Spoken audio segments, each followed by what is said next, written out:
अस्सलाम वालेकुम। मेरा नाम नारायण दास है और आज जिस टॉपिक को हम स्टार्ट करेंगे वो हम शुरू से स्टार्ट करेंगे फर्स्ट ईयर की फ़िज़िक्स को। और फर्स्ट ईयर की फ़िज़िक्स का जो पहला चैप्टर है स्कोप ऑफ फिज़िक्स है, उसके अंदर हम पहले फ़िज़िक्स को डिस्क्राइब करेंगे। लेकिन फ़िज़िक्स के पे जाने से पहले हम पहले साइंस को डिस्क्राइब करेंगे कि साइंस असल में क्या है।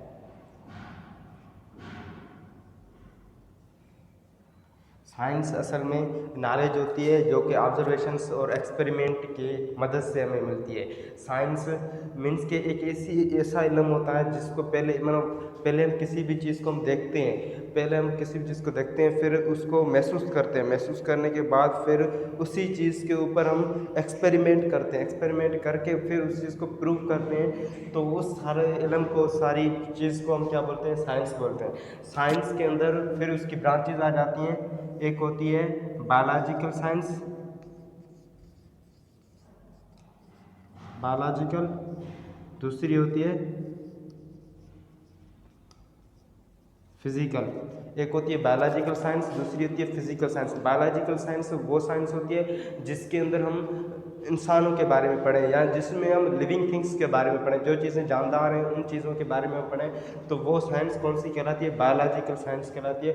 और फिजिकल साइंस मीन्स के जो भी हमारे एनवायरनमेंट में other than the living things है, मीन्स के लिविंग थिंग्स के अलावा दूसरी कोई भी चीज़ है उसके बारे में हम जब पढ़ते हैं तो वो क्या हो जाती है? वो फिजिकल साइंस में आ जाती है। मीन्स कि अब अगर हम पढ़ रहे हैं एनवायरनमेंट के बारे में या हीट के बारे में पढ़ रहे हैं, साउंड के बारे में पढ़ रहे हैं या इलेक्ट्रिसिटी के बारे में पढ़ रहे हैं, एटम्स के बारे में पढ़ें या सोलर सिस्टम के बारे में पढ़ें, ये सारे हम किसके अंदर पढ़ते हैं? फिजिकल साइंस के अंदर।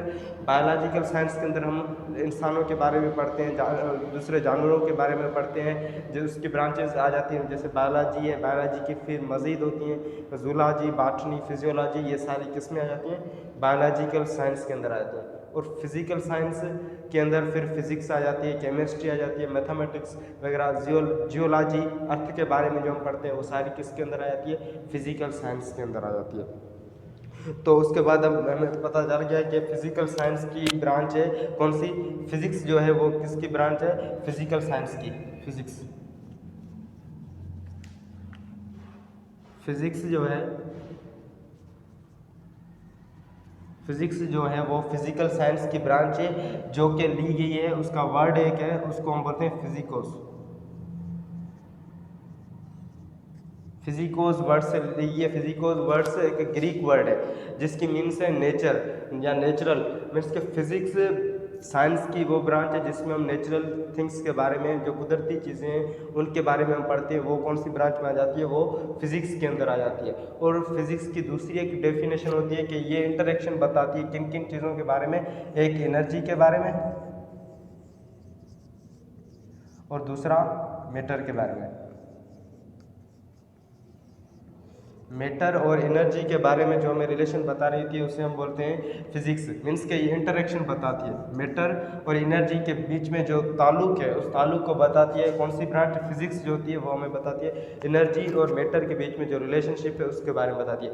मीन्स कि अगर एक मैटर है, सपोज अब फैन है, फैन ये क्या है? एक मैटर है। जब उसको हम एनर्जी देते हैं, एनर्जी कौन सी? इलेक्ट्रिसिटी देते हैं, तब फैन क्या होता है? रोटेट होता है। तो ये सारा फिनोमेना हम किस चीज़ के अंदर पढ़ते हैं? ये फिजिक्स के अंदर पढ़ते हैं। फिजिक्स क्या हमें बता रही है? रिलेशन किस एनर्जी का और मैटर का आपस में। जिस तरह से आइंस्टाइन ने हमें इक्वेशन दी थी E=mc²। मीन्स कि अगर वो बोलता है कि कोई भी ऑब्जेक्ट उसका मास m हो, अगर उसे हम c मीन्स कि वेलोसिटी ऑफ लाइट के स्क्वायर के साथ हम मूव करवाएंगे तो वो कन्वर्ट किस में हो जाएगी? एनर्जी के अंदर कन्वर्ट हो जाएगी। ये सारी चीज़ें किस चीज़ के अंदर आ जाती हैं? फिजिक्स के अंदर आ जाती हैं।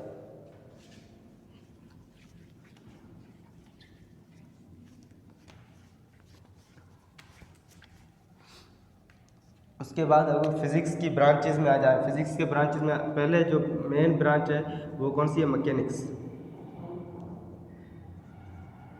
मैकेनिक्स मीन्स के स्टडी अबाउट मोशन, जिसमें हम मोशन के बारे में पढ़ते हैं। मैकेनिक्स फिजिक्स की वो ब्रांच होती है जिसके अंदर हम मोशन के बारे में पढ़ते हैं, उसे हम मैकेनिक्स बोलते हैं। लेकिन इसमें ये कॉन्सेप्ट नहीं होता है, विथ भी कर सकते हैं, मीन्स इसके अंदर फोर्स का भी इन्वॉल्वमेंट होता है और किसी जगह पे फोर्स को हम इसमें नहीं भी लेते हैं। तो ये दोनों चीज़ें में आ जाती है कि एक मोशन जो हो रहा है क्या उसके ऊपर कौन सी फोर्स लग रही है, उसके बारे में मैकेनिक्स के अंदर डील करते हैं और कभी कभार उसमें हम नहीं डील करते। तो फर्दर मैकेनिक्स को हमने आगे ब्रांचेस के अंदर तोड़ा है, तो वो कौन सी है, एक मैकेनिक्स की, एक डायनामिक्स एक ब्रांच है फिजिक्स की, फिजिक्स ने मैकेनिक्स की, और फिर दूसरी है एक काइनेमेटिक्स।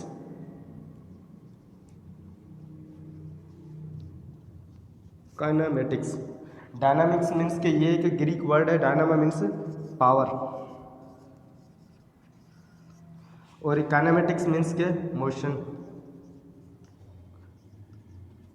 ये एक दोनों ग्रीक वर्ड्स हैं। डायनामिक्स मैकेनिक्स की वो ब्रांच होती है जिसके अंदर हम मोशन के बारे में पढ़ते हैं, लेकिन with reference of force, means के अगर किसी भी बॉडी के अंदर जो मोशन हो रहा है तो उसके ऊपर कौन सी फोर्स लग रही है, उस फोर्स को भी वो डील करता है। वो कौन सी ब्रांचेस के अंदर आ जाता है, वो डायनामिक्स के अंदर आ जाता है। और काइनेमेटिक्स मीन्स के ये भी स्टडी अबाउट मोशन ही होता है, लेकिन इसके अंदर वो मोशन हो रहा है विथ कौन सी फोर्स के वजह से हो रहा है, तो वो इस काइनेमेटिक्स के अंदर उस फोर्स के बारे में हम नहीं पढ़ते। तो सिर्फ ये डिफरेंस है कि डायनामिक्स में हम फोर्स को इन्वॉल्व करते हैं और काइनेमेटिक्स के अंदर हम फोर्स को इन्वॉल्व नहीं करते। उसके बाद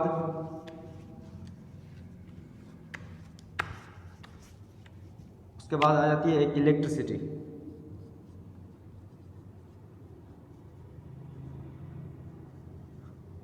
इलेक्ट्रिसिटी मीन्स के स्टडी अबाउट करंट।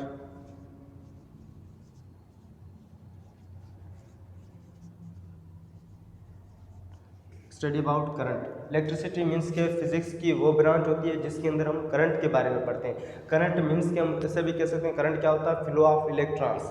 मीन्स कि हम इलेक्ट्रिसिटी फिजिक्स की वो ब्रांच है जिसके अंदर हम करंट के फ्लो होने का या इलेक्ट्रॉन्स के फ्लो होने का, चार्जेस के फ्लो होने के बारे में हम पढ़ते हैं। तो वो कौन सी ब्रांच के अंदर जाता है, इलेक्ट्रिसिटी के अंदर आ जाती है। इलेक्ट्रिसिटी के बाद दूसरी एक ब्रांच निकलती है जो कि इलेक्ट्रोमैग्नेटिज्म या इलेक्ट्रोमैग्नेटिज्म जिसे हम कहते हैं। इलेक्ट्रोमैग्नेटिज्म फिजिक्स की वो ब्रांच होती है जो कि इलेक्ट्रिसिटी और मैग्नेट की आपस में कॉम्बिनेशन के बारे में इंटर रिलेट करती है। इलेक्ट्रोमैग्नेटिज्म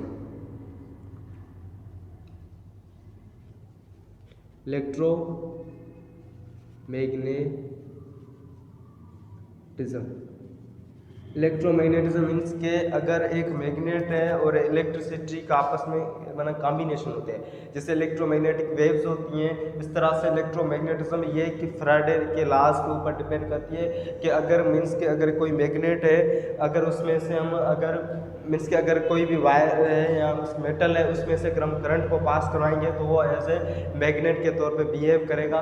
जहाँ किसी भी मैग्नेट को हम मूव कराएंगे तो फिर उसमें से इलेक्ट्रॉन्स करंट पास होगा। तो ये सारी रिलेशन किस सब्जेक्ट के अंदर या किस ब्रांच के अंदर हम पढ़ते हैं, इलेक्ट्रोमैग्नेटिज्म के अंदर हम पढ़ते हैं। उसके बाद फिर आ जाती है सॉलिड स्टेट फिजिक्स।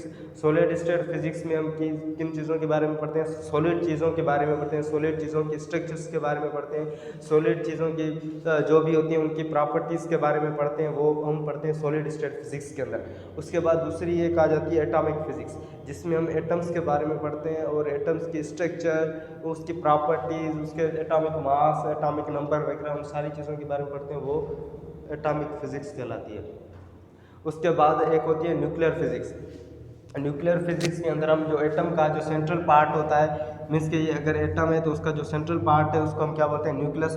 और इस न्यूक्लियस के बारे में, उस न्यूक्लियस के अंदर जो इलेक्ट्रॉन, न्यूट्रॉन और प्रोटॉन होते हैं, उनके प्रॉपर्टीज़ के, उनके रिएक्शंस के बारे में जो हम पढ़ते हैं उसे हम न्यूक्लियर फिजिक्स कहते हैं। न्यूक्लियर फिजिक्स के बाद एक आ जाती है प्लाज्मा फिजिक्स।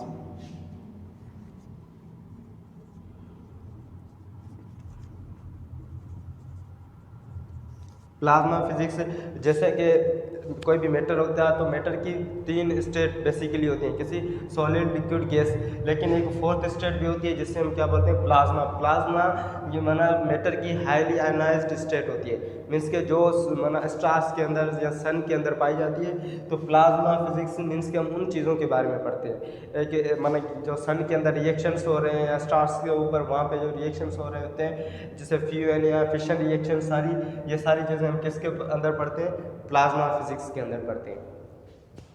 तो आज जो हमारा टॉपिक था एक साइंस के ऊपर डिपेंड था। साइंस के बाद उसकी फिर मज़ीद ब्रांचेस थी, एक बायोलॉजिकल फिजिक्स, एक बायोलॉजिकल, एक फिज़िकल साइंस थी, और फिज़िकल साइंस की मज़ीद फिर उसको हमने डिस्क्राइब किया कि फ़िज़िकल साइंस के अंदर कौन कौन सी चीज़ आ जाती हैं। फिज़िक्स आ जाती है, केमिस्ट्री, मैथमेटिक्स, जियोलॉजी, ये सारी फिज़िकल साइंस होती है। और फिज़िकल साइंस की मतलब फिज़िक्स जो है वो उसकी ब्रांच है, और फिज़िक्स का वर्ड जो फिजिकोज है वो एक ग्रीक लैंग्वेज में से लिया गया है, फिजिकोज से, उसकी मीनिंग है नेचुरल। और फिर फिज़िक्स जो होती है वो बना के उसको उसकी डेफिनेशन ये है कि मैटर और एनर्जी के बीच में जो रिलेशन है उसके बारे में हमें बताती है। फिर उसकी मेन ब्रांचेस थी उनके बारे में बताया, एक मैकेनिक्स होती है, मैकेनिक्स हमें स्टडी अबाउट मोशन के बारे में बताती है। और फिर मैकेनिक्स को मज़ीद तोड़ा जाता है डायनामिक्स के अंदर, एक काइनेमेटिक्स के अंदर, डायनामिक्स जो कि हमें मोशन के बारे में बताती है और विथ रेफरेंस ऑफ फोर्स बताती है कि मीन्स के जो मोशन हो रहा है उसके अंदर कौन सा फोर्स लग रहा है। और काइनेमेटिक्स मतलब उसके बारे में बताती है, लेकिन मोशन के बारे में बताती है, लेकिन उसके अंदर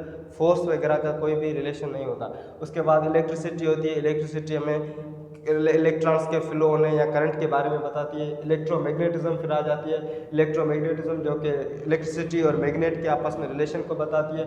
उसके बाद एटॉमिक फिजिक्स होती है, एटॉमिक फिजिक्स एटम्स के बारे में हमें बताती है, एटम्स के स्ट्रक्चर के बारे में। न्यूक्लियर फिजिक्स न्यूक्लियस के बारे में बताती है, या प्लाज्मा फिजिक्स जो कि हाईली आयनाइज्ड स्टेट होती है मैटर की, उसके बारे में हमें पढ़ने में हेल्प करती है। तो आज का हमारा लेक्चर बस इतना ही था। उम्मीद है आपको पसंद आया होगा। अगर पसंद आया गया हो तो इसको सब्सक्राइब कीजिएगा, इसको लाइक कीजिएगा और इसको शेयर कीजिएगा। थैंक्स।